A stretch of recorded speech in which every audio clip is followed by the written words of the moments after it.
Akin na pong ibinibigay ang harapan ng Brother Eman Carganilla para sa exhortation na pinamagatang His Grace, His Way.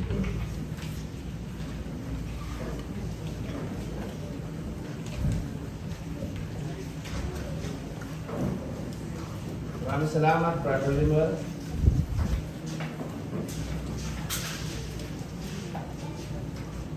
Magandang umaga sa ating lahat, mga kapatid. Sa pangalan ng ating Panginoong Kristo. Tayo lahat ay mapapalad ngayong umaga sapagkat muli ay binigyan tayo ng ating Panginoong Diyos ng pagkakataon na siyasatin ang ating mga sarili sa pamamagitan ng tinapay at vino na nasa ating harapan. Nagsisimbolo ng dakilang biyaya ng ating Panginoon Diyos sa atin at ang kanyang dakilang pag-ibig na binigyan niya tayo muli ng pagkakataon na malinis ang ating puso't isipan. Subalit bago natin yan tanggapin, ay ihanda muna natin ang ating mga sarili sa pamamagitan ng exhortasyon ngayong umaga. Kahapon ay nasaksihan natin ang baptismo ng ating mga 5 bagong mga kapatid. We are so excited kasi this is their first time na makakasama natin sila. Alam niyo mga kapatid, yung nangyari kahapon na baptism, sa mata ng mga tao doon sa beach, parang very dull, dull moment, parang ang boring. Ano ba ginagawa naman eh? Patayo lang tayo doon, maawit, nanalangin. Pero alam natin yan, na deep in our heart, na we are so happy. We are so joyful.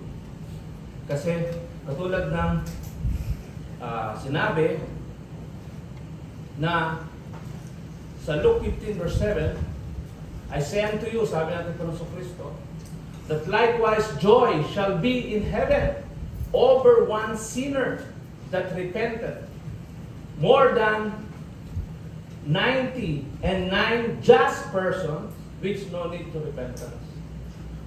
Yun daw mga anghel sa langit, sobrang dami nila, ay nagse-celebrate. Kahapon nag-celebrate sila, ang saya-saya nila doon. Nag-aawitan, nagpalakpakan, matindi ang celebration sa heaven. Kasama ang ating Panginoon Kristo, kasama ang ating Panginoon Diyos, lahat ng mga anghel, dahil sa nangyari kahapon.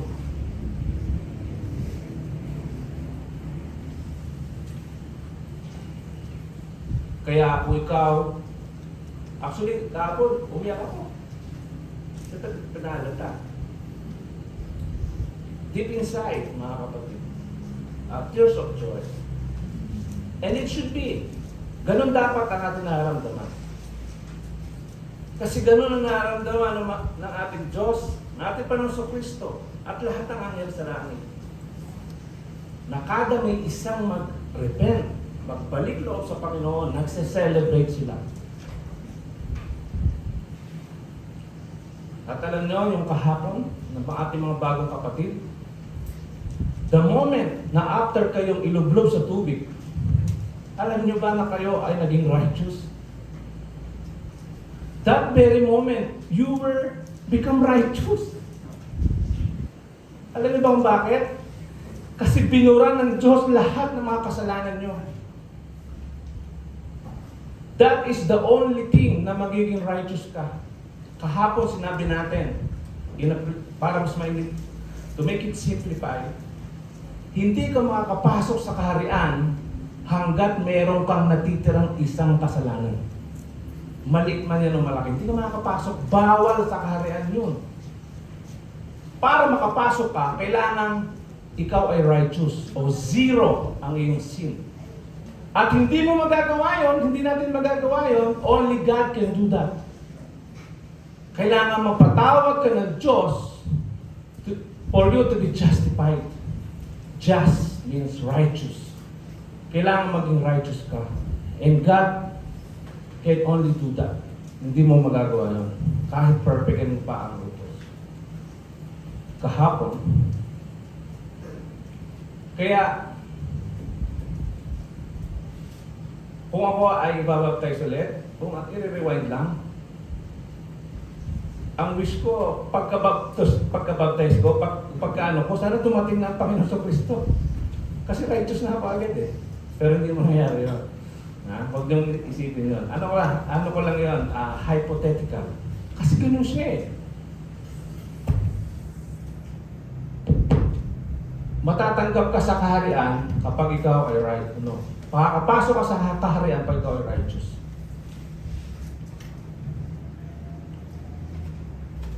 Ngayon, yun ang problema natin. Kasi lahat tayo dito ay makasalanan. Lahat tayo dito ay may mga sakit. Alam niyo ba ang ating iglesia, kung i-compare mo sa totoong senaryo, ang iglesia ay walang pinagkaiba sa hospital.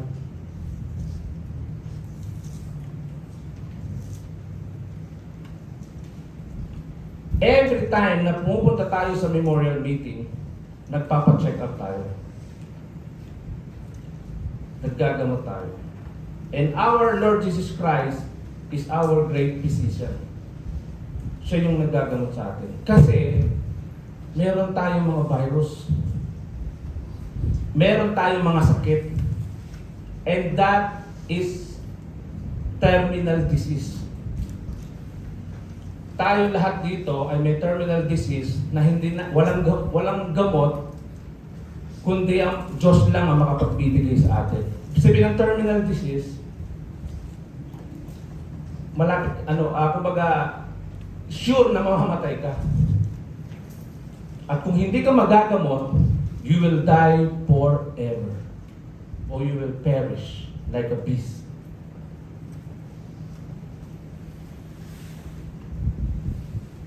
Kaya, kung hindi ka uma-attend the memorial meeting, it is like hindi ka nagpapa-check up. May sakit ka, may terminal disease ka, pero hindi ka nagpapa-check up.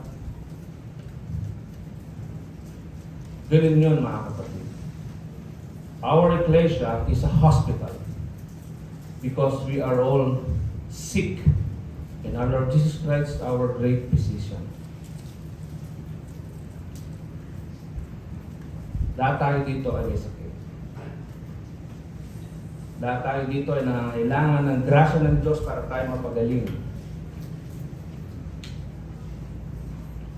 Ano ang sabi natin po sa Kristo? Naparito ako para sa may mga sakit, hindi para sa mga walang problema. Yun ang dahilan bakit dumating ang Panginoon sa Kristo, mga kapatid. Kaya nga sabi dyan, mas masaya ang mga anghel sa langit kapag mayroong isang tao na na-recognize niya sa sarili niya na siya ay may sakit. Ibig sabihin, nag-repent. Alam niyo ba sa Philadelphia, mga kapatid, meron lang tayong 3 seremonya. Una, wedding. Pangalawa, memorial meeting. Pangalawa, baptism. Pangatlo, memorial meeting. Wala na tayong iba pang ceremony. And let us make it so solemn and in order. Alam niyo ba yung baptism, mga kapatid? Isa yun sa pinakamahalagang parte ng ating buhay. Kasi that very moment, spiritually, sinuotan tayo ng ating Panginoon Diyos ng puting damit. Kulay puti ang sinuot sa atin. Ang sabi niya, sinuotan kita ng puti, pangkasal yan. Gusto ko, pagdating ng Panginoon sa Kristo, sa pagdating ng aking anak, dapat kulay puti pa rin yan. Kasi pangkasal yan eh, kailangan maayos ang suot mo. Hindi ka taong grasa, hindi ka papasukin. Siyempre, nung tayo na-baptize, sinuot sa atin yung bagong-bagong puting damit. Ang tanong, Brother Eman, paano ko ito ma-maintain luminis? Sa pag-attend natin na memorial meeting. Yun ang time na nagre-renew tayo ng baptism. Alam niyo ba, every memorial meeting is also our baptism. Kung gaano ka-importante ang baptism, the same yun na memorial meeting. Kasi memorial meeting is the renewal of our baptism. Para kumuha ka ng driver's license. Ngayon, ang renewal ng driver's license, 10 taon, ang tagal. Sa atin, ang renewal ng baptism ay every Sunday. Nung first century ecclesia, sa Bible, sina Pablo, araw-araw ang memorial meeting nila. Kasi alam nila, the truth is very clear to them, yung need ng renewal every day, ang kanilang memorial meeting. At sa panahon nga natin ngayon, once a week na lang eh. Pero tinatamad ko pa, dumating. Mas mahalaga pa pala dito. Mga kapatid, wala nang hihigit pa. Wala nang hahalaga pa sa pagpunta natin sa memorial meeting. Tandaan natin yan. It is our responsibility. Bakit? Bakit? Kasi this is a commandment. Utos ito ng ating Panginoon Jesucristo. Anong sabi natin Panginoon Jesucristo? Do this in remembrance of me. Pag sinabi ng ating Panginoon Jesucristo, do this, it's a command.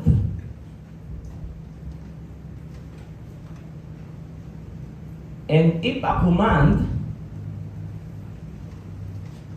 is not obeyed, it equals to sin. Every time pala nandito tayo ma-attend sa memorial meeting, tayo nagkakasala. Commandment to eh. Hindi mo ginawa, kasalanan yun. Nagkasala ka. See? Ganun po siya ka-critical, mga kapatid. Kaya, kung ano man yung, hindi ko alam kung ano ang background nyo sa buhay, gumawa kayo ng paraan. Kung ang trabaho mo, hindi ka pwedeng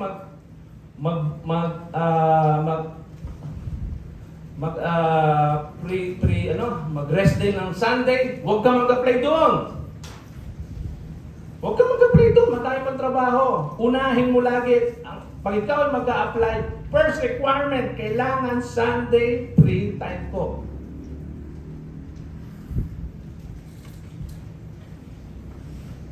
Kailangan drop everything. Mga kapatid.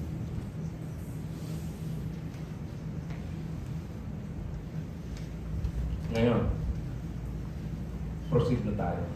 Introduction lang natin yun. Sabi ng iba, akala ko yun ha. Akala ko magpa-protect ka ng bread.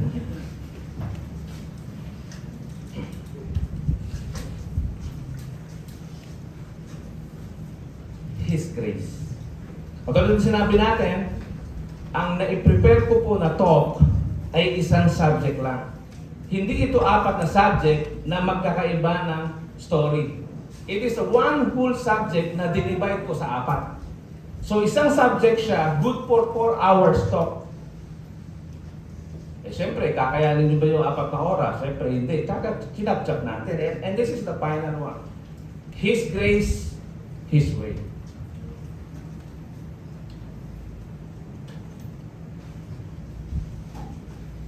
Kumakita natin mga kapatid, kung merong chapter sa Bible na magdi-discuss ng very, very clear at kumpleto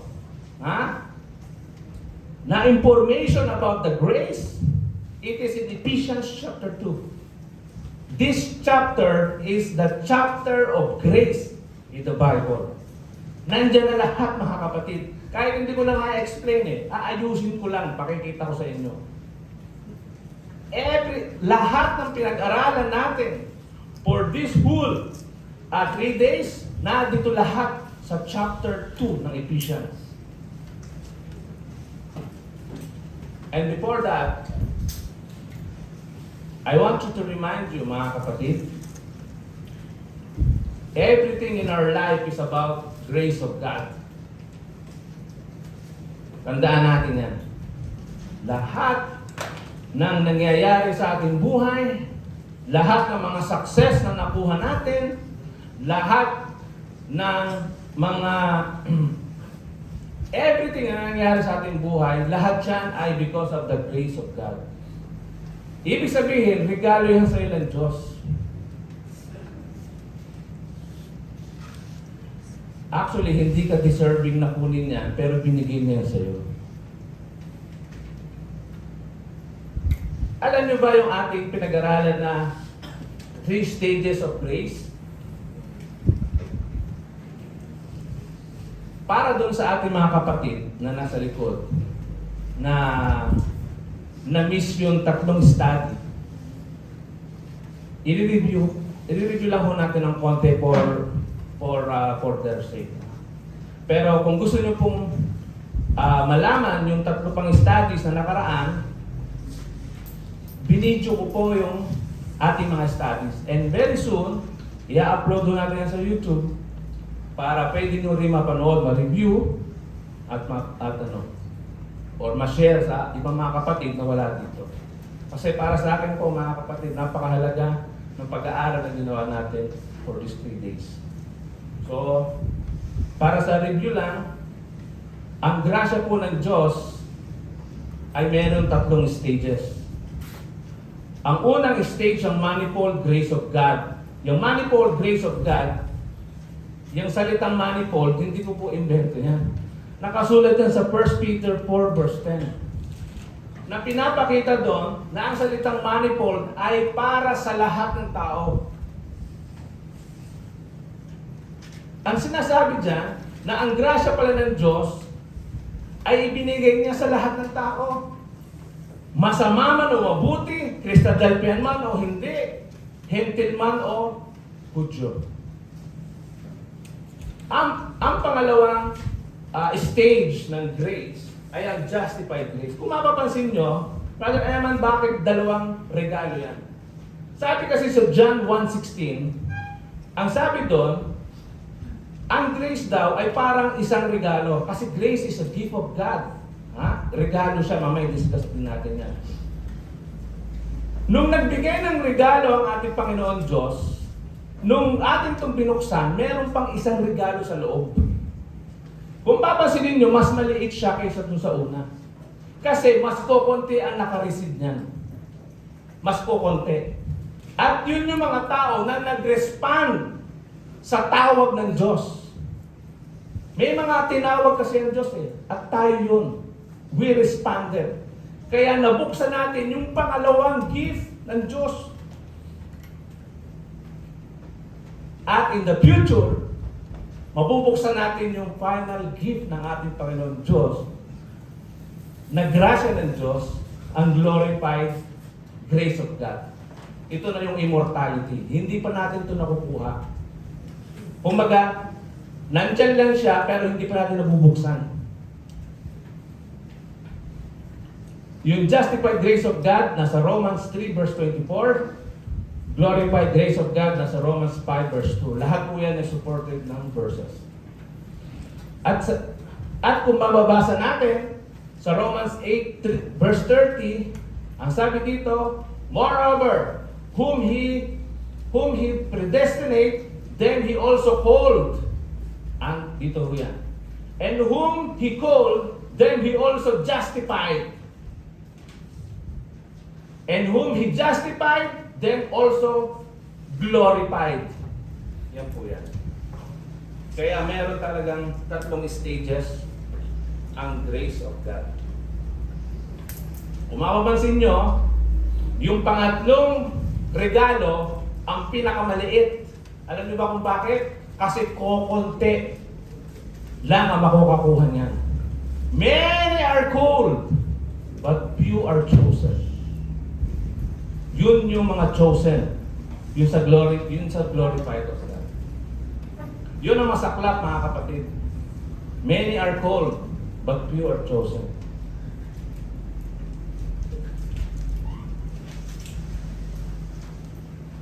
Para sa atin rin, mga kapatid, na wala dito kahapon ng mga nakaraang study, Brother Eman, ano ba yung sabihin ng manifold grace of God? Magbibigay po tayo ng example. Ang example ho ng manifold grace of God ay sikat ng araw. Grasya po ng Diyos yan, na ibinigay niya sa lahat ng tao. Masama ka man, kriminal ka man, mabuti ka man, nasa kalotohanan ka man, lahat siya. Binigay niya, hindi naman pwedeng mapasadalban lang ang sisikatan ng araw. Lahat sinisikatan. Ulan, shelter, pag-asa, even the Bible, lahat. Nabibili ang Bible sa National Bookstore, nasa online, open sa lahat ng tao. Grasya ng Diyos yan. Ang kanyang love letter ay open to the public to read. The Bible is the love letter of God. Yung pagmamahal, di ba? Kahit masamang tao nagmamahal eh. Alam niyo ba yan? Grasya din ng Diyos yan. Life, family, healing. Kaya kahit wala sa katotohanan ang nalangin sa Diyos, gumagaling eh. Kasi nga ganoon ang Diyos. Mapagbiyaya siya kahit sobrang sama ng isang tao. Kaya nga ang definition ng grace ay gift to undeserved. Hindi sila deserving na magkaroon ng biyaya galing sa Diyos, pero binigay pa rin ng Diyos yun. Kahit hindi sila deserving. Kahit tayo eh. Tandaan po natin I want to be clear. Walang deserving sa bawat isa sa atin dito. Wala. Lahat tayo undeserving. Totoo lang. Ngayon, dito naman sa justified grace, ito naman yung grasya ng Diyos na available kapag ikaw ay nag-response sa tawag ng Diyos. The moment na ikaw ay nagpabaptize kay Kristo, nabuksan mo ang pangalawang regalo ng Diyos sa'yo, ang justified grace of God. At ang unang-una na perks, yung biyaya na na-receive mo, ang kapatawaran ng kasalanan. Yan ang perk o yan ang advantage natin sa ibang tao. Na tayo lang ang may access sa kapatawaran ng kasalanan. Sila, kahit na anong hiling nila, napatawarin sila, hindi patatawarin. Bakit? Christ died only for His ecclesia, for His body. Yun po ang principle, mga kapatid. And also, heirs of the promise, fellowship, hope of the kingdom, of course, truth, real peace, real love, and real joy. Ito kasing joy, peace, and love, this is the foretaste in the kingdom. Yung ating kaligayahan dito sa katotohanan ay paunang patikim pa lang ng dadanasin natin sa kaharian. So yun. And this is the real joy compared sa joy ng mga nasa sanlibutan. And of course, the glorified grace of God, that is immortality, the kingdom. Hindi lang siya peace, everlasting peace. Hindi siya panandalian lang. Hindi siya panandaliang aliw lang, kundi everlasting joy. Hindi siya panandaliang pag-ibig lang, kundi everlasting love. Dito sa dito sa Ephesians chapter 2, alam niyo ba yung buong chapter? Nandoon ang 3 stages. Mula verse 2 hanggang verse 3, yan ang manifold grace of God. Bilugan nyo na. Dinivide. Mula verse 4 hanggang verse 5, yan naman ang justified grace of God. O basahin natin. Verse 4 hanggang verse 5. Ang sabi dyan, For God, who is rich in mercy, for His great love, wherewith He loved us, even when we dead in sins, have quickened us together with Christ. By grace, ye are saved. Ngayon, maraming nalilito dyan. Ang sabi ng ibang religion, una ng palataya, kita mo, nabasa mo? We are already saved. Ligtas na tayo. Nakasulat, sabi nila nakasulat. Pero hindi nila naintindihan, may stages. Nasa stage 2 ka pa lang.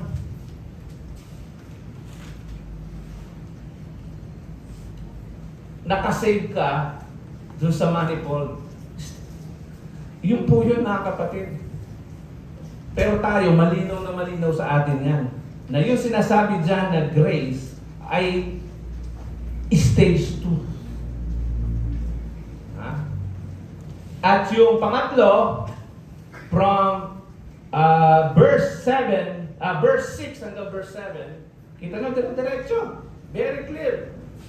Verse 6 ng Ephesians 2, and had raised us up together and made us sit together in heavenly places in Christ, that in the ages to come He might show us the exceeding riches of His grace in His kindness toward us through Christ Jesus. Exceeding riches of His grace. Yun yung final, pangatlong grace. Yun yung glorified grace, mga kapatid. O, di ba ang ganda? Nandun na lahat eh. Actually, this is my reference. Diyan ko nakita yung tatlong stages, mga kapatid. Ang linaw. Actually, may isa pa.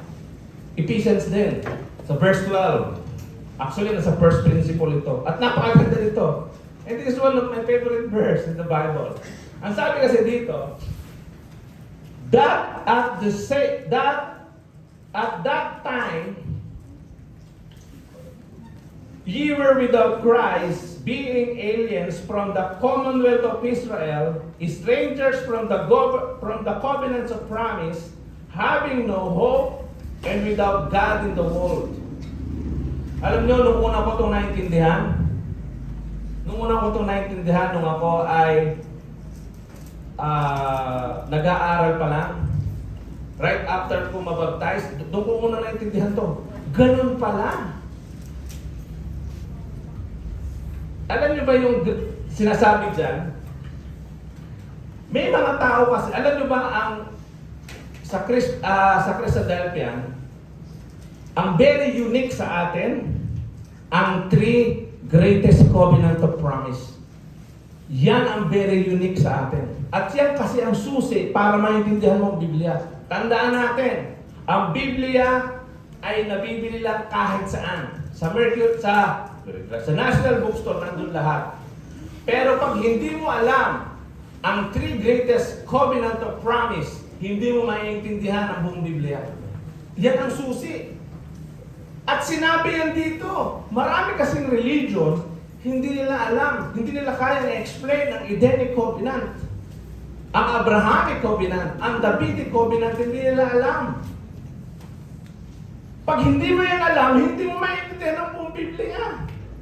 Kaya ang sabi dito sa Ephesians 2, ano ang sabi dyan? Kapag ikaw, ang sabi dito, being aliens from the commonwealth of Israel, and strangers from the covenant of promise. Kapag ikaw ay stranger, hindi mo kilala ang covenant of promise, ano ang mangyayari sa iyo? Having no hope, wala kang pag-asa. At kapag ikaw ay walang pag-asa, without God in the world. Imagine, nagbabasa ka ng Bible, lumaatin ka sa church nyo, pero wala ka palang Diyos sa mundo. Bakit? Dahil hindi ka kabilang sa promise. Ang saklap, no? At napakapalad natin, mga kapatid. Kaya kailangan tinetreasure niyan. Alam niyo yung knowledge yung kaalaman natin sa katotohanan, biyaya ng Diyos na sa atin. Alam niyo ba na yung mayayamang tao sa mundo, hindi nila alam ang alam natin. Hindi nila pinapaniwalaan ang pinapaniwalaan natin. Mga kapatid. Ito yung justified grace. Ano ang sabi dyan sa verse 19? Now therefore, ye are no more strangers and foreigners, but fellow citizens. Doon kasi sa manifold grace, you are aliens. Alien ka. Hindi ka kabilang. Pagdating doon sa pangalawang stage of grace, you are fellow citizens na. Fellow citizen ka na sa kaharian. At yung pangatlo, sa Ephesians pa rin, you are with the habitation of God. Mga kapatid, kung maintindihan nyo lang, napakaganda ng Ephesians chapter 2. Nandiyan na lahat ng pinag-aralan natin. Review na lang ito actually. Ngayon, ito yung pinakamahalaga, isa sa pinakamahalaga na gusto ko maintindihan nyo. Once and for all, pag-uusapan natin ito. Bago tayo mag-uwian, ito ang gusto kong babaunin nyo sa inyong mga pag-uwi. Nasa Ephesians din yan. Ang sabi dito, for by grace are ye saved through faith, and not of yourselves. It is the gift of God. Tandaan natin, ang grasya daw ng Diyos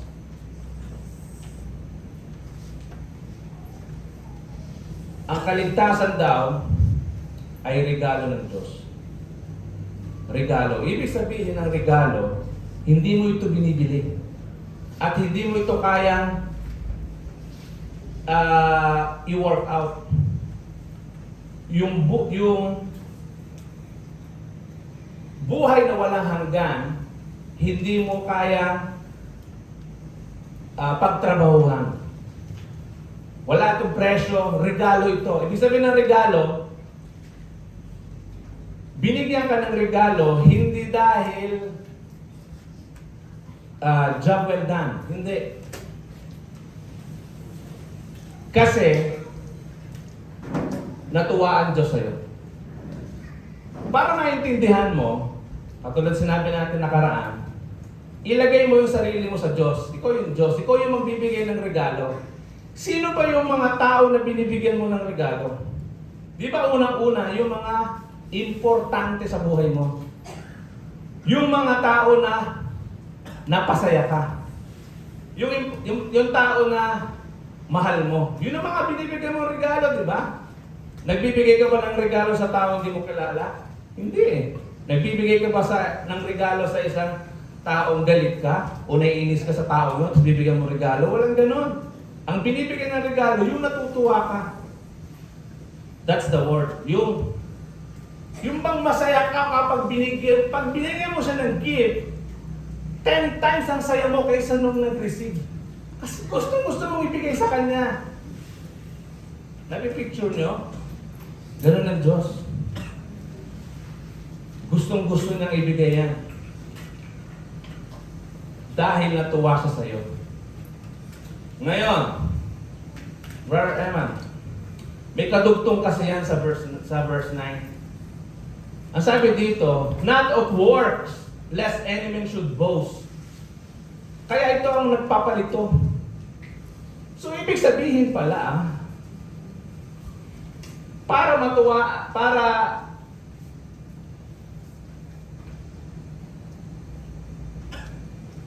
ibig sabihin pala, para ako maligtas, kailangan ko lang maniwala. By faith ang sabi. Hindi mo na pala kailangan gumawa ng mabuti. No? Not of works. Sabihin, gumawa. Lest any man should boast.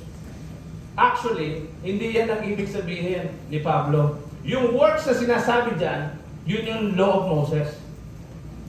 Works of law yan, ha? Baka, yan ang kaibahan natin. Naiintindihan natin yung sinasabi dyan ni Pablo. Kasi, kung dudugtungan natin sa next verse, ito ang sabi, For we are His workmanship, created in Jesus Christ unto good works. Report tayo sa good works. Which God had before ordained that we should walk with them. Kaya ang sabi ko kahapon, faith, active faith ang tawag dyan. Faith is not kailangan, yung faith, kasama dyan yung works, automatic. Huwag yung paghihiwalay niyan. Ngayon, para mas maintindihan nyo,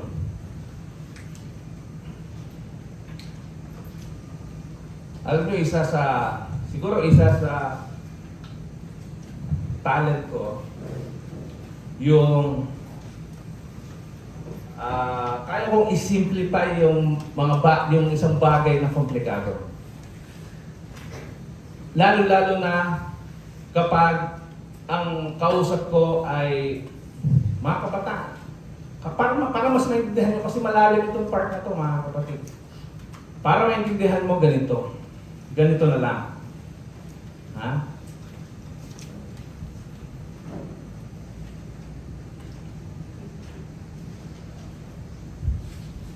Ano ang gagawin mo para bigyan ka ng regalo ng isang tao? Di ba dapat mapasaya mo siya? Para bigyan ka ng gift? Kasi ang sabi, hindi ito sa works hindi ito sa faith So ibig sabihin, gawin mo ang lahat para matuwa yung taong yun. Kaya nga, ano ang sabi? Greatest commandment. At ano, sa mga iglesia lagi nakasulat, whatever you do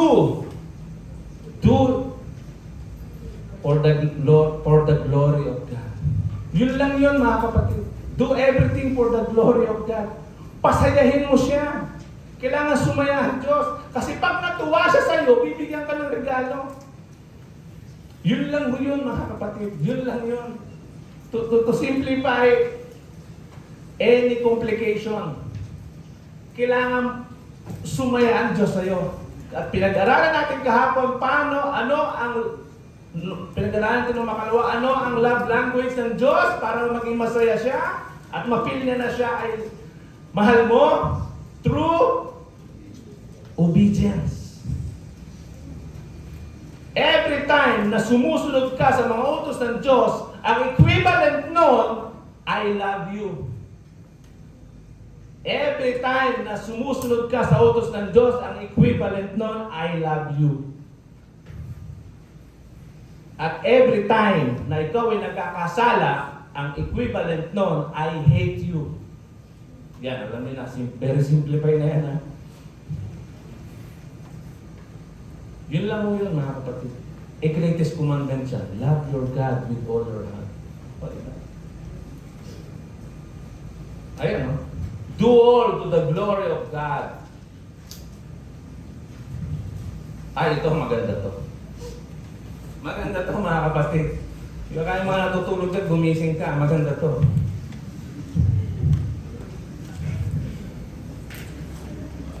Yan sinasabi natin pag nalamigan, natatulog Ibalik kaya natin yung sa init para magising.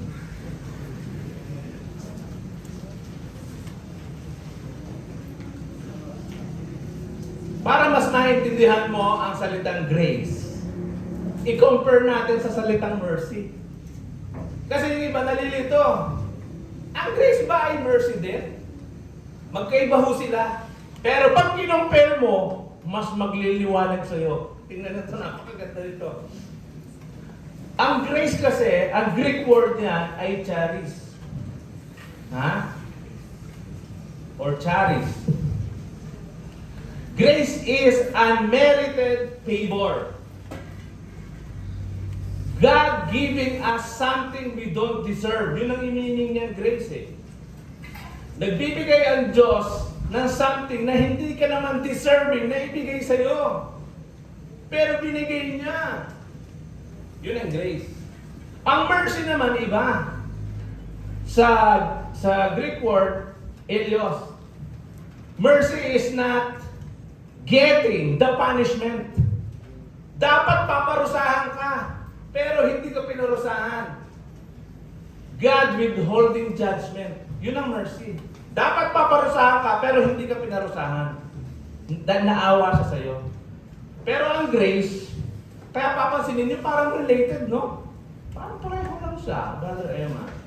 Ito, mas maintindihan nyo itong next slide. Ito, makiklear out na talaga. Halimbawa, isang hukom, isang judge sa korte, yan, para maintindihan nyo. Ang ibig sabihin ng mercy ay yung hukom o yung judge, hindi niya sinentensyahan ng kamatayan yung kriminal. Tandaan nyo, sa korte, pag sinabing suspect, hindi ka pa kriminal.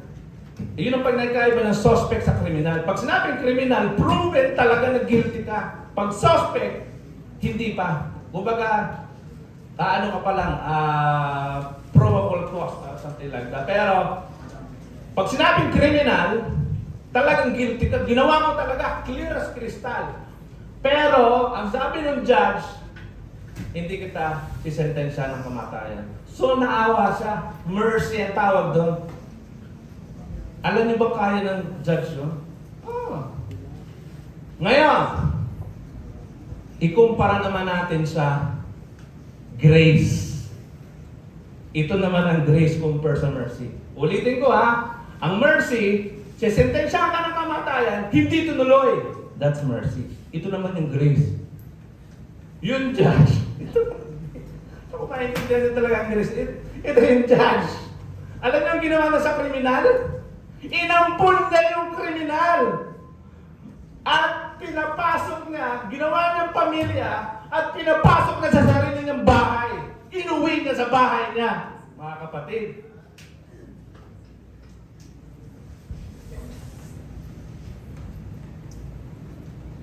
Ganun ang ginawa ng Diyos sa'yo.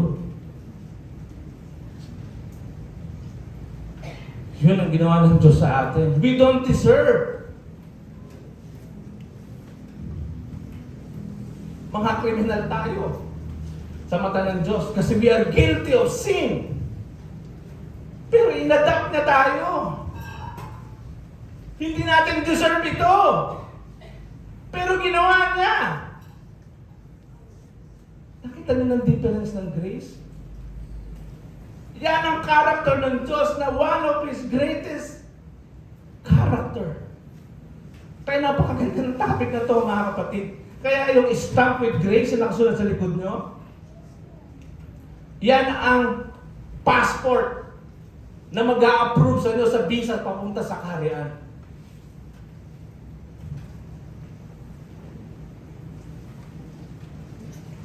Binigyan tayo ng chance. Akalain mo, this is the perfect illustration ng grace para mas maintindihan mo. Hindi mo deserving yan dahil criminal ka. Dahil ikaw ay makasalanan, pero inampun ka niya. Sinama ka na sa kanyang pamilya at binigyan ka ng tahanan. Walang baliw na judge na gagawa niyan sa totoong buhay. In-illustrate ko lang. Pero ang Diyos ginawa yan sa atin. Sinama niya tayo sa tahanan niya sa ating iglesia. Sinama niya tayo, mga kapatid. And I hope you appreciate that.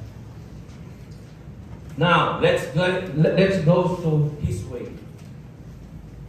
Iba kasi ang Diyos, mga kapatid. May mga bagay na hindi natin maintindihan yung mga galawan ng ating Panginoon Diyos.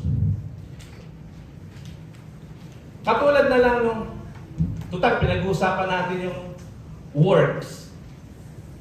Meron kasing mga tinatawag na righteous. Ibig sabihin niya, self-righteous.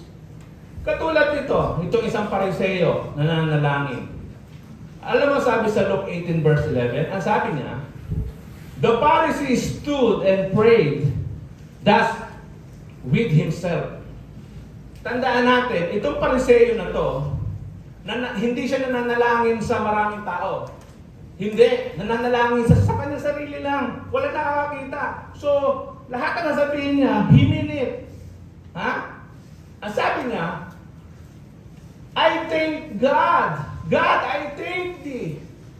I'm not the other men, extortioners, unjust, adulterers, or even this publican.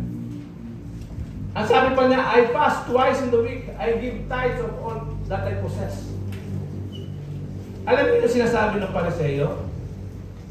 Ang sinasabi niya, Panginoon, hindi ako nagkakasala. Lahat ng utos mo, ginagawa ko. Sana matuwa ka, ha?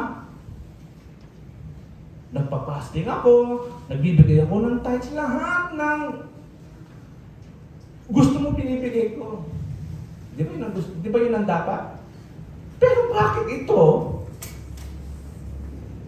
Ginagawa niya lahat ng utos ng Diyos, pero bakit ang Diyos hindi pa rin natutuwa sa kanya? Alam niyo ba kung bakit? Kasi ang feeling niya, wala siyang sakit. Yung kasi minsan ng ang disadvantage kapag ikaw ay matuwid. Tumataas yung pride mo na, yung maliit ang tingin mo sa mga may kasalanan.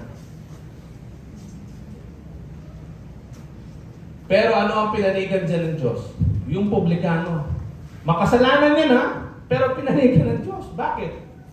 Kasi siya ay nagpakumbaba. Inamin na sarili niya na siya'y makasalanan. Siya ay nag-repent. At siya ay pinatawad. So may mga bagay na minsan hindi natin maintindihan. That's the wisdom of God. Kaya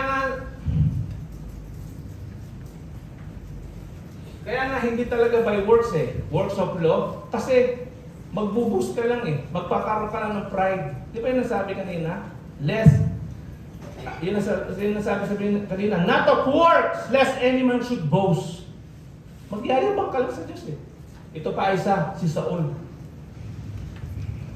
Matindi ito si Saul. Sino si Saul? Si Pablo yan, nung hindi pa siya si Pablo. Alam niyo si Saul? Matindi to. Ang sabi na sa Philippians 3:6, touching the righteousness. Pag sinabi ng righteousness, yung utos na law of Moses, which is the law, blameless. I am full of righteousness, I am blameless. Wala siyang kasalanan. Talagang, konting galaw na, kailangan sa utos to. Pinerfect na yan. Kaya malakas ang loob niya. Pinerfect na yan. Pero ang Diyos, natuwa ba sa kanya? Hindi pa rin O akala ko ba, brother Eman, pag ginawa yung utos ng Diyos, matutuwa ang Diyos. Bakit ito? Ginawa naman niya, blameless nga, walang kasalanan.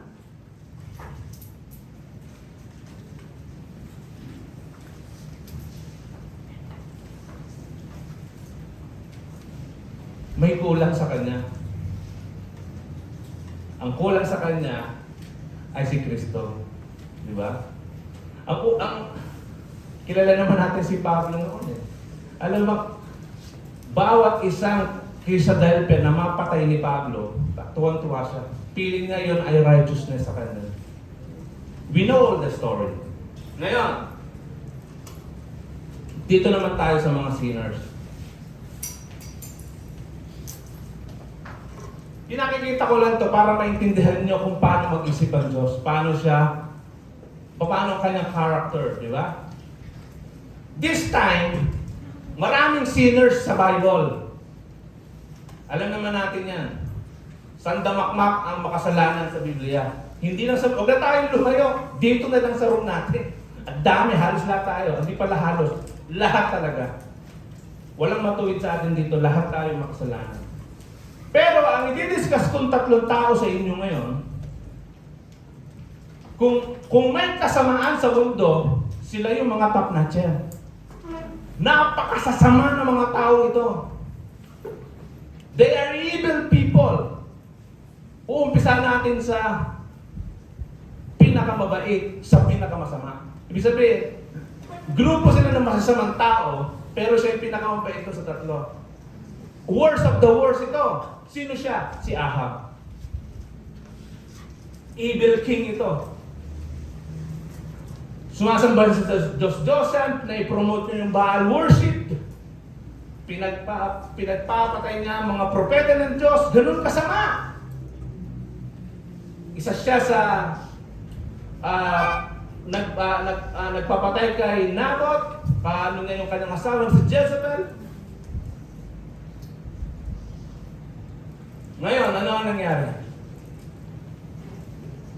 Of course, galit ang Diyos. Tinawag ng Diyos si Elijah, pakisabi nga sa taong yan, humanda siya sa akin. I will bring evil upon thee.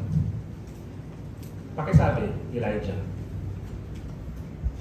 Nangyari yan sa akin. Alam mo kung ano nangyari? Natakot si Ahab. Hindi na siya natakot. Nag-repent si Ahab, mga kapatid. Napakasamang tao nito. At ang matindi doon, pinatawad siya ng Diyos.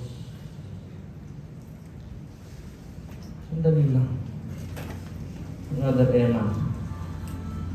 Ang samang tao nito. Tapos pinatawad siya ng Diyos. Yes, according to the Bible, pinatawad si Ahab. Doon tayo sa mas masama sa kanya. Manase.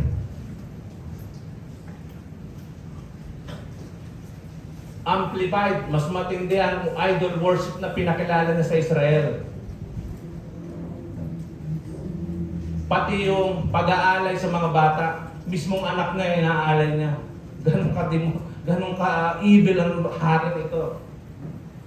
Pati witchcraft, ha? Inano na rin niya. Pati pagpatay sa mga tao ng panahon na yon. Ang sabi nga sa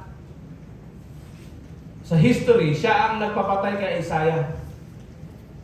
Ang sama ng taong ito. One of the most evil king in Israel. Pero alam mo nangyari? Pinarusahan siya ng Diyos. Pinatawag din yung mga Assyrian. Sinakop ng Assyria ang kingdom of Judah. Dinala sa Babylonia itong si Manase. Nilagyan ng hook ang kanyang ilong, kinalagkad. Wherefore, the Lord brought upon them captains of hosts of Assyria, which took Manasseh from the thorns and bowed him fetters and carried to Babylon. Alam niyo kung ano nangyari? Nag-repent si Manasseh. At pinatawad siya ng Diyos. Brother Emma, maliligtas ba yan? Papasok ba yan sa kingdom? I don't know. Only God can do that. Pero ang sabi sa record, ito eh. And when he was in affliction, he besought Yahweh his God. Minsan kasi ganun yun eh. Pag tayo ay desperate na, yun ang time na talaga lumalapit tayo sa Diyos. Ganun nangyari sa taong ito. And he humbled himself greatly before God and prayed unto him. And brought him again to Jerusalem kingdom, and Manasseh knew that Yahweh, he was God. That is God. Yun ang ating Panginoong Diyos, mga kapatid. O pumunta tayo sa pinakamasama, sa lahat ng pinakamasama. na halos ipinantay niya ang sarili niya sa Diyos. Si Nebuchadnezzar II. This is the evil of all evil. Mas matindi ito.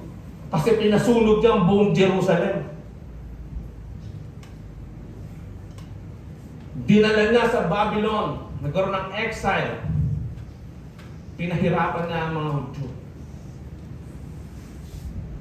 Yung mga hindi sumasamba sa kanya, bumabaw sa kanya, pinapasunog niya. Kaso hindi nasunog si Daniel. Yung pride niya matindi. Na naginip si Daniel, di ba? Head of gold, silver, bronze. Pero siya hindi, nagpatayo siya gold. Ako lang daw dapat mawala. Pagdating sa pride, ako si Nebuchadnezzar. I'm the God. Ganon ang kanya ano. Pero alam niyo, pinarusahan ng Diyos si Nebuchadnezzar. Siya ang richest man. One of the richest man in the history. Pero pinarusahan siya. Alam niyo nangyari sa kanya? Nabaliw si Nebuchadnezzar. Nabuhay siya na parang hayop. Kumakain siya ng damo. Tapos yung kanyang physical na nabago parang hayop. 7 taon siyang nagkaganyan. Natural, galit ng Diyos eh. Yan talaga sasabihin niya.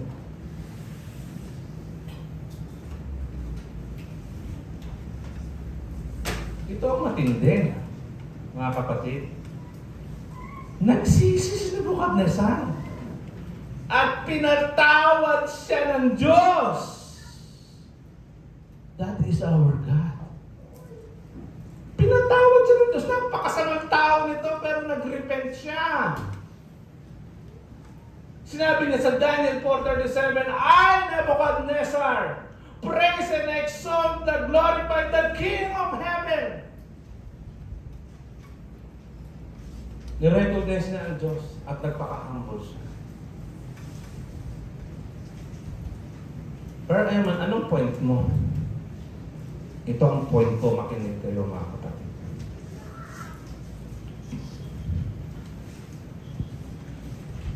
Kaya alam nyo sabi sa Romans 5 verse 20, but when sin increased, kapag tumataas ang kasalanan, grace increased all the more. Kasi ang grace ng Diyos ay mas malaki kaysa mga kasalanan ng mga taong yan. Romans 2 verse 20, NIV version. Napakaganda yan mga kapatid. Ano ang point ko? Ito ang point ko mga kapatid. Kung yung masasamang taong yan, you listen very carefully. Yung masasamang taong yan, nag-repent, pinatawad ng Diyos. Masasamang tao yan pinatawad ng Diyos. This is my point. Ikaw pa kaya?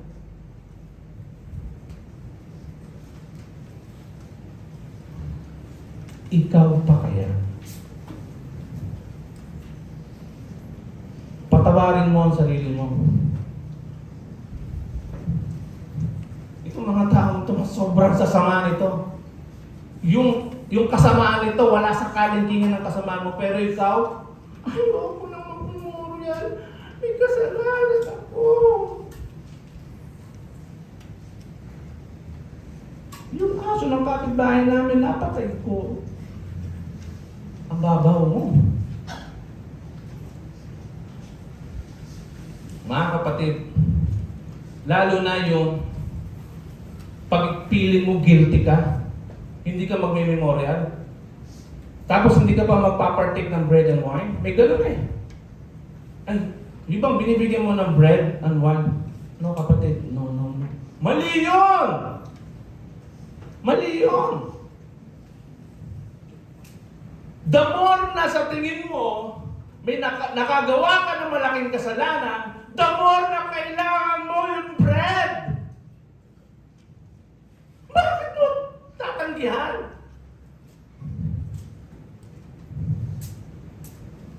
Basta mag-repent ka, patatawarin ng Diyos yan. Ala, mga kapatid, basahin natin yung ano. Basahin ko sa inyo yung lagi natin binabasa tuwing linggo. Yung 1 Corinthians 11. Alam niyo sabi dito? Napakalinaw But let a man examine himself. Yun ang sabi. Examinin mo sarili mo. And so let him eat of the bread. Walang sinabi doon na examinin mo sarili mo. Tapos kapag sa tingin mo ikaw ay guilty, wag kang kakain na tingin mo. Walang sinabi. Ang sabi, examinin mo sarili mo, magpaka-humble ka, mag-repent ka, then take of the bread. Yun mga kapatid. The more na ikaw ay nagkakasala, the more na mas kailangan mo ang kapatawaran ng Diyos. Ito, Brother Eman, so masasamang tao yun. Ako hindi naman ganun masama. Gawa na rin ako ng masama para alam ko naman, patatawarin ako. Pinagbawal yan. For sin shall not be dominion over you. You are not under the law, but under sin. Shall we sin because we are not under the law, but grace? Under grace? Ang sabi, God forbid. Huwag nyo nang balakin, okay? Ngayon,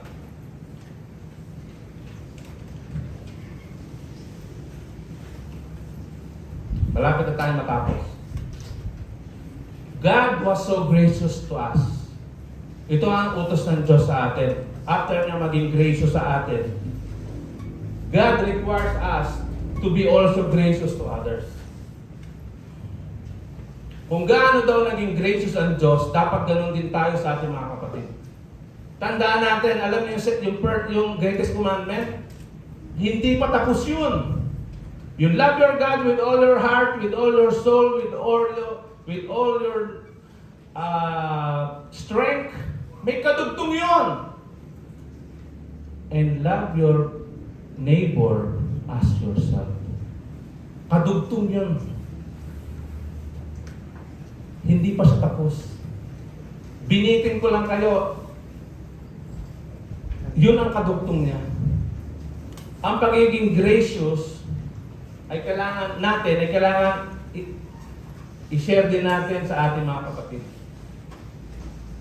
Yan. Ito yung people.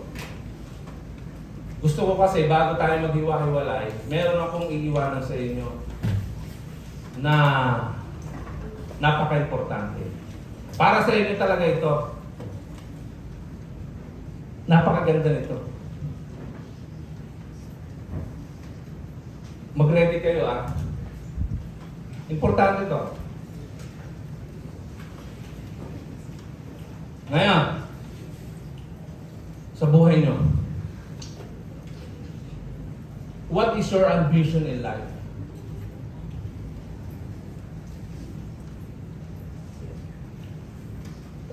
Ano pangalan? Brother, yung bata sa tabi mo, anong pangalan niya? Yan. Anong pangalan mo,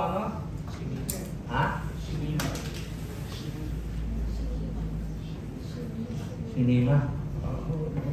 Kakaiba yung pangalan mo, Si Mima, anong gusto mo paglaki mo? Maging isang? Anong gusto mo maging? Ano daw? Doktor. Grabe. Doktor, Para si Brother Julius, no? Yan ang pinaka-noble na career sa mundo, ang maging doktor. Pwede ba? Bakit ko ito tinanong, mga kapatid?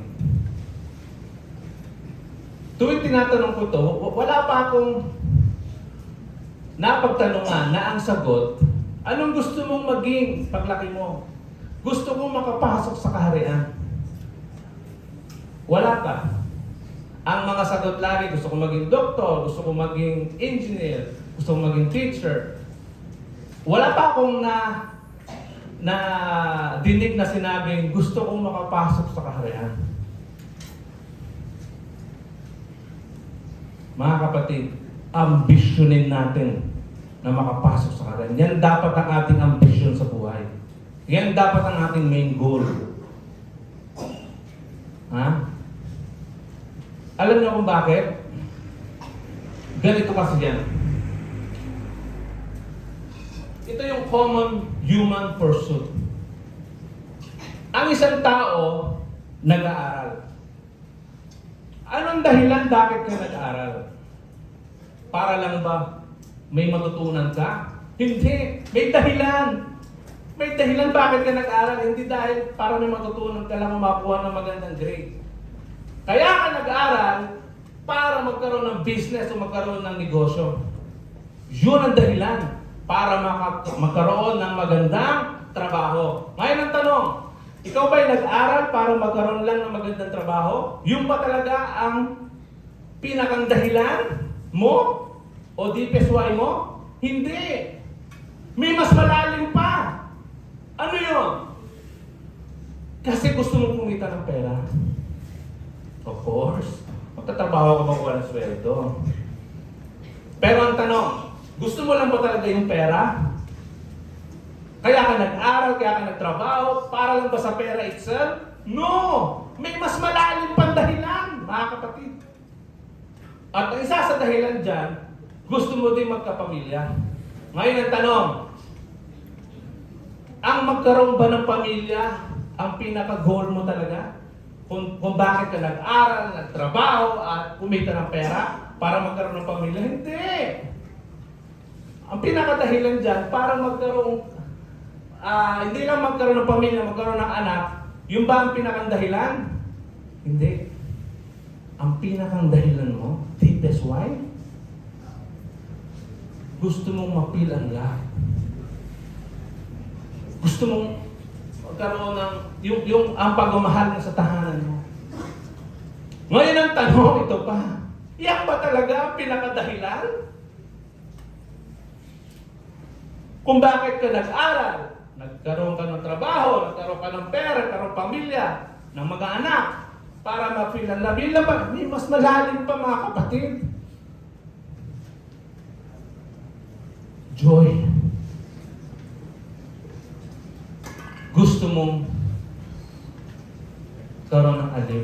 Alam niyo ang pagkakaiba ng happiness sa joy? Ang happiness kasi ay more on sa labas. Nakangiti ka, masaya ka, tumatawa ka, happiness yun. Pero ang joy, sa loob yun. Kahit ikaw ay nakatulala lang, kahit ikaw ay umiiyak, kaya nga meron kang tawag na tears of joy. Umiiyak ka pero ang saya-saya mo. Mga kapatid, yun ang dahilan. Ngayon, yung joy na yan, temporary lang yan. Kasi ang tunay na joy, mga kapatid, ay sa kingdom, everlasting joy. Pero yan, kaya ano nangyayari, mga kapatid? O ito pa, ano pa? Pamilya lang ba? Hindi. Bakit ka nag-aaral? Para magkatrabaho. Bakit ka nagtrabaho? Para magkapera. Bakit ka gusto mo magkaroon ng pera? Para makabili ng sakyan. Ngayon, yung sasakyan ba talaga ang ultimate na dahilan kung bakit ka nag-aral, nagtrabaho, at kumita ng pera? Hindi. May mas malalim na dahilan. And what is that? Kasi gusto mo ng comfort. Yun ang dahilan. Comfort ang gusto mo.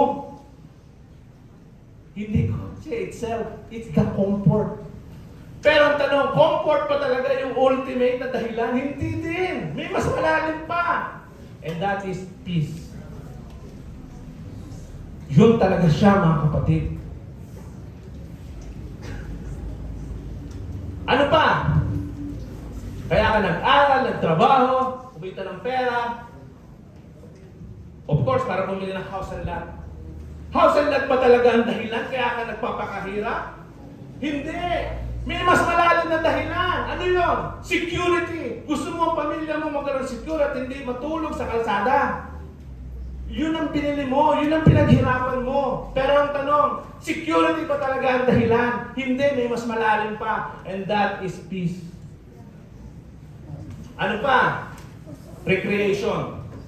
Isa kasi sa pangarap mo ang makapag-travel around the world. Pero yung pa talaga ang pinakang dahilan? Hindi. Ang dahilan dyan, gusto mo maging masaya. Gusto mo masaya, nakangiti. Pero happiness outside lang ba talaga ang dahilan? Hindi. May mas malalim pa, and that is joy. And others. Hindi ko alam kung anong pinaggagawa sa buhay. Pag sinabing others, lahat yan. Yan ang dahilan bakit nag-aral, nagtrabaho, nagtarumani, kung ano man yan. In general yan. Kung ano man yan, isa lang ang sure ko. Kaya mo ginagawa yan dahil gusto mo rin maging masaya. Pero hindi yan ang pinakang real reason, the deepest why you have gusto mo magkaroon ng joy.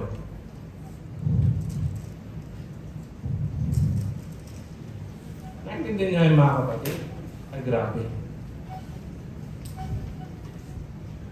Dito nyo lang yan magidinig sa katotohanan.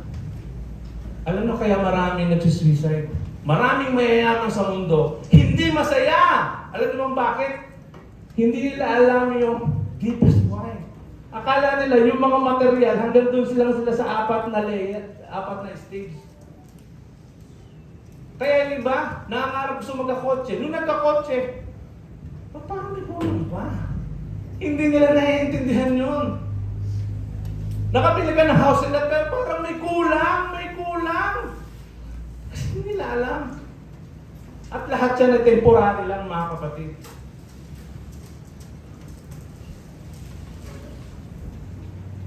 Ngayon, kaya yung iba pansinin nyo, mahirap lang sila. Sa bundok nga nakatira. Pero ang sasaya nila, meron silang joy. Sila ay very peaceful. Walang kotse, walang bahay. Bakit? I-erase nila yung mga pang-apat. Kasi hindi kailangan yan. The reason, alam niyo ba, kaya ang ultimate goal talaga ng mga tao, dalawa lang. It's joy and peace. Actually, yan din ang dahilan kaya gusto natin makapasok sa kingdom. Kailangan gusto natin magkaroon ng ultimate goal. Everlasting joy and everlasting peace. Yun naman talaga siya. Ha? Ayun talaga siya, yung peace and joy. Brother Eman, gawa-gawa mo lang ba yan? Mga kapatid, nasa Biblia yan. Only God can give you the ultimate joy and peace in the kingdom. Tandaan niyo yan. Alam niyo yung peace and joy na nararamdaman natin ngayon, paunang patikim pa lang yan ng Diyos sa atin.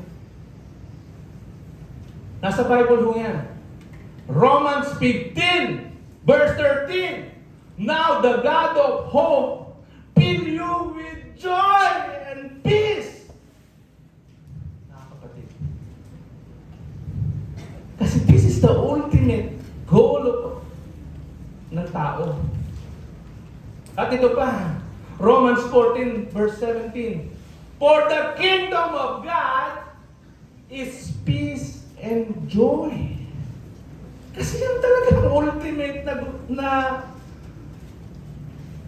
dapat na ambisyon ng bawat isa.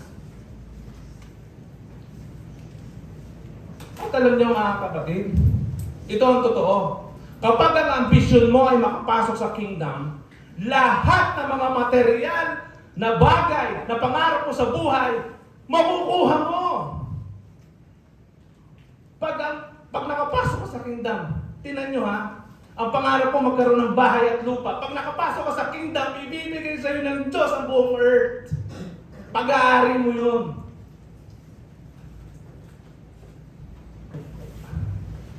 Hindi lang kapirasong lupa, buong earth sa'yo. Magsawa ka dyan. O diba? Kaya kung ang pangarap mo ay material na bagay, ang liit na pangarap mo.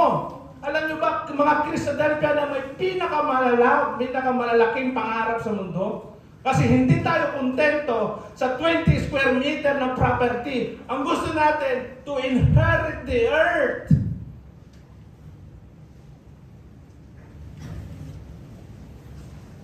Ang pangarap mo, mag-travel around the world.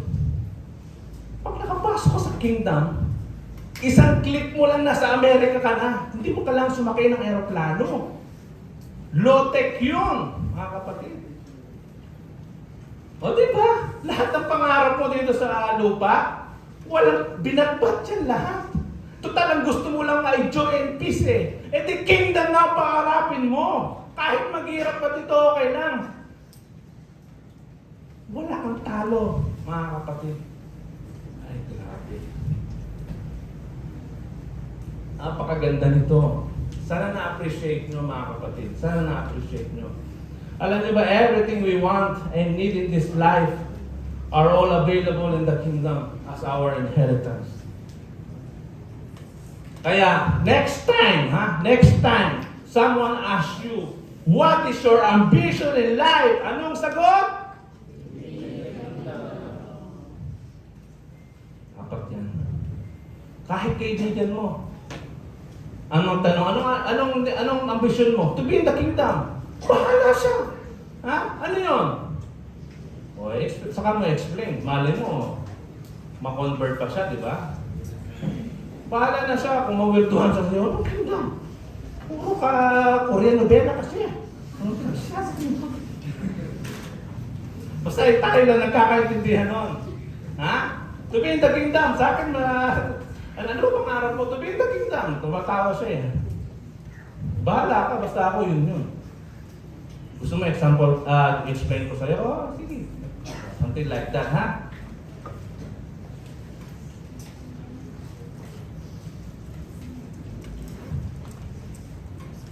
Patapos na tayo. Bago tayo maghiwa-hiwalay ngayong araw na to, ito ang iiwan ko sa inyo, mga kapatid. Dahil lang ng lampo.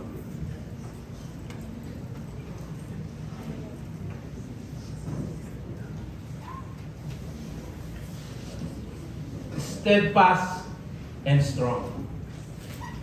Mga kapatid, manatili tayong matatag at malakas sa katotohanan.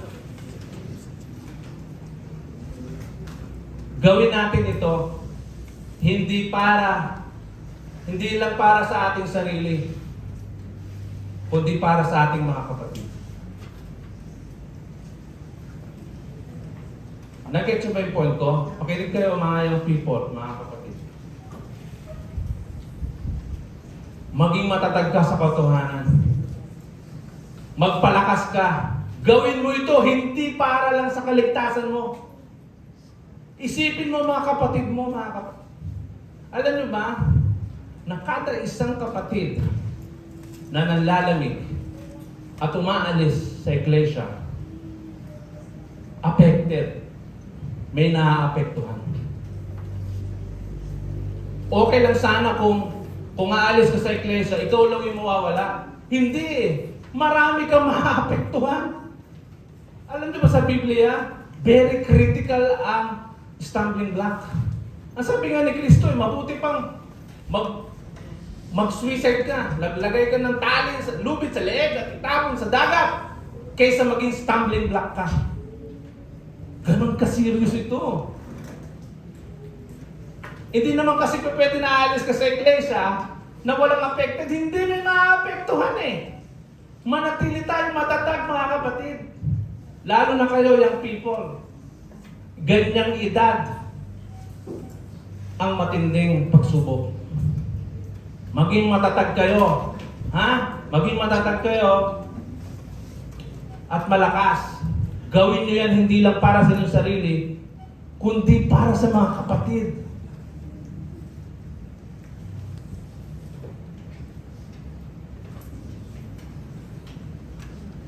Alam mo ba kung bakit? If you help your brothers and sisters to get into the kingdom, your chance of getting there is almost automatic. Kapag tinulungan mo ang iyong mga kapatid, tinulungan mo na makapasok sila sa kaharian, ikaw na makapasok din sa kaharian is almost automatic. That's the principle, mga kapatid. Kaya nga nasabi, kung gaano naging gracious ang Diyos sa atin, dapat maging gracious din tayo sa ating mga kapatid.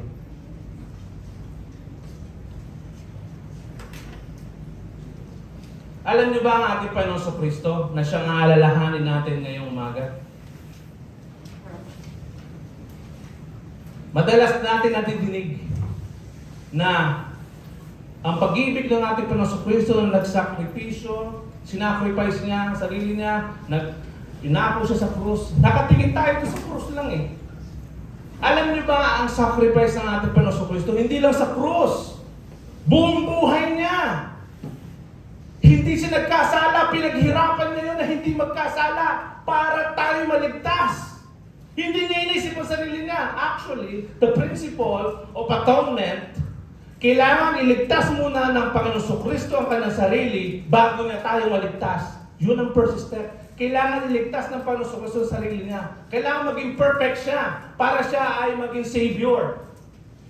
Pero ginawa niya yun, hindi para lang sa kanyang sarili. Yung sakripisyo niya, hindi lang sa cross.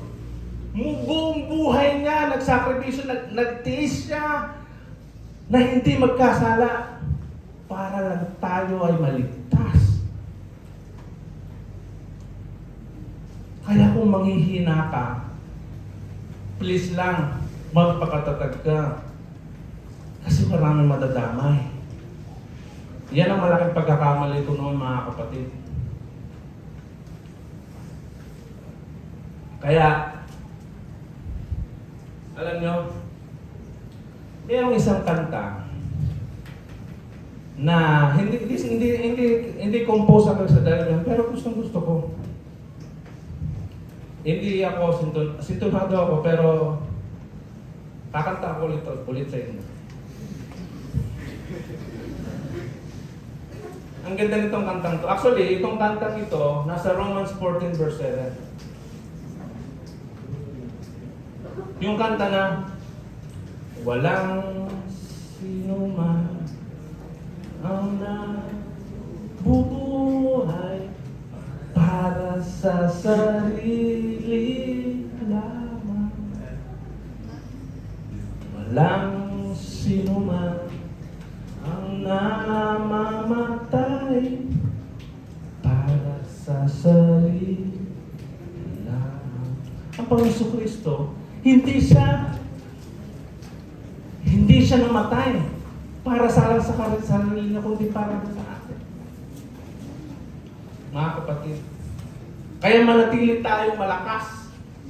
Ha? Gawin natin yun, hindi lang para sa atin, kundi para sa ating mga kapatid.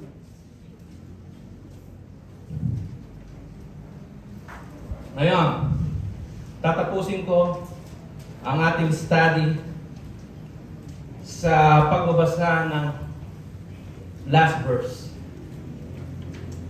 At yung verse na yan, mga kapatid, sa unang study natin, ng first day, ang topic natin kung saan unang nakita o na-record ang salitang grace. Ngayon, babasahin ko sa inyo ang isang verse na kung saan ito yung huling record sa Bible na nakasulat ang grace. Salitang grace.